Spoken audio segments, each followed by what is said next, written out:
Hi there, thanks for tuning in. This is Ben on day 2 of our seasonal renew. And I know that for some people, day 2 can be the most challenging one. So if you feel that this is the case for you, hang in there. The experience gets better as the body enters a deeper state of ketosis. And please try to follow our recommendations with electrolytes, as this can help a lot with the symptoms of headache, dizziness, and even muscle cramping. So, in today's video, as promised, I would like to cover some tools and practices that you can start to implement into your daily life to support gut health. Now, gut health can be quite a complex and complicated topic, where we need to go into individual recommendations based on the needs of the person, based on the symptoms of the person. In the context of this video series, I'd like to keep things short and simple. I'd like to cover some fundamentals that can apply to most, if not all of us, in taking care of our gut health.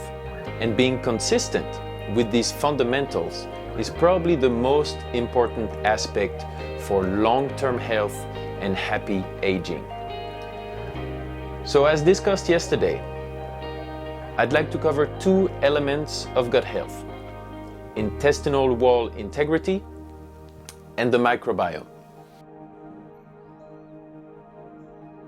So for the intestinal wall, my main recommendation is to offer the body proper digestive rest.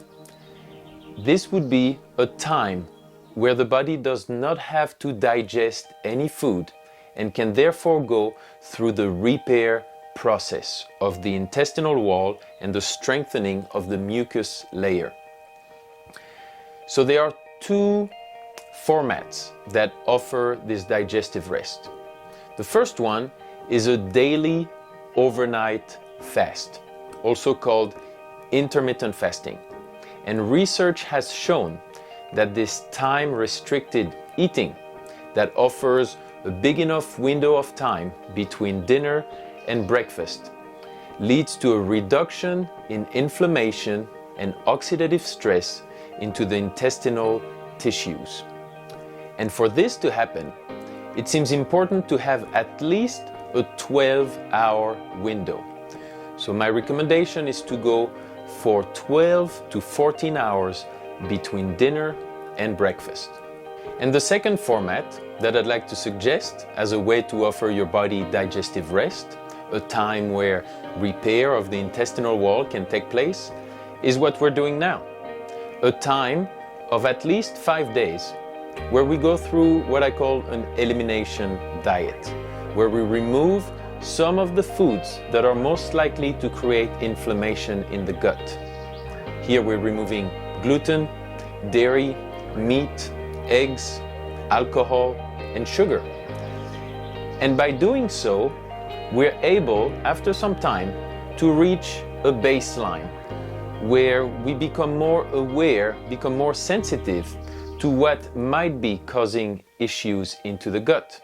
And we can become more aware of this once we start to reintroduce these foods. And we'll guide you through this through our refeeding guide that you will receive on day 4. So as a summary, the main practice to take care of your intestinal wall is to offer digestive rest through overnight fast and periodic bouts of an elimination diet. Let's talk about the microbiome.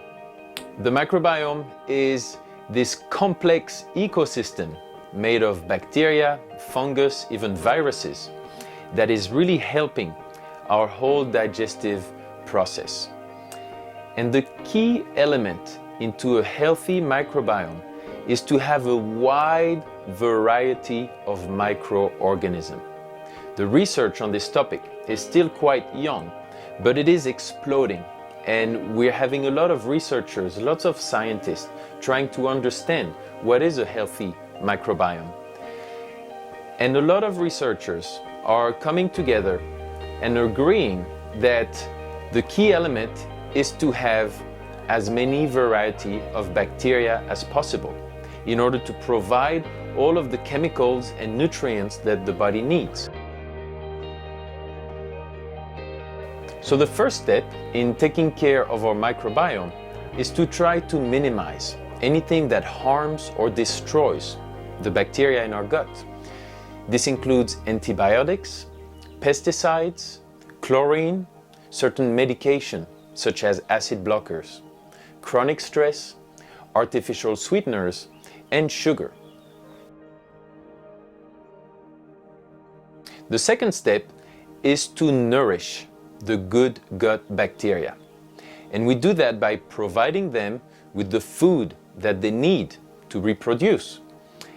And as we said that we want a wide variety of bacteria, for that reason, we need a wide variety of food for them. And the food that the bacteria like to eat, what we call prebiotic, is fiber. So the key nutritional approach to take care of the microbiome is to have a wide range of fiber in the diet. The scientists and researchers that are looking at this are starting to agree on a recommendation, which is to include 30 different plant foods into the week. By doing so, you are making sure that you have enough different fiber to feed the range of bacteria that we want to support. So to help you do this, we've created a template, a shopping list template, where you can write down every week all of the plant foods that you are buying.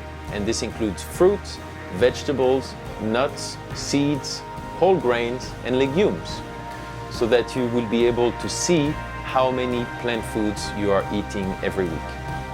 So I sincerely hope that these simple recommendations will be able to support your nutrition and your lifestyle so that you take care of your gut health and your overall well-being. Thank you so much, and see you tomorrow.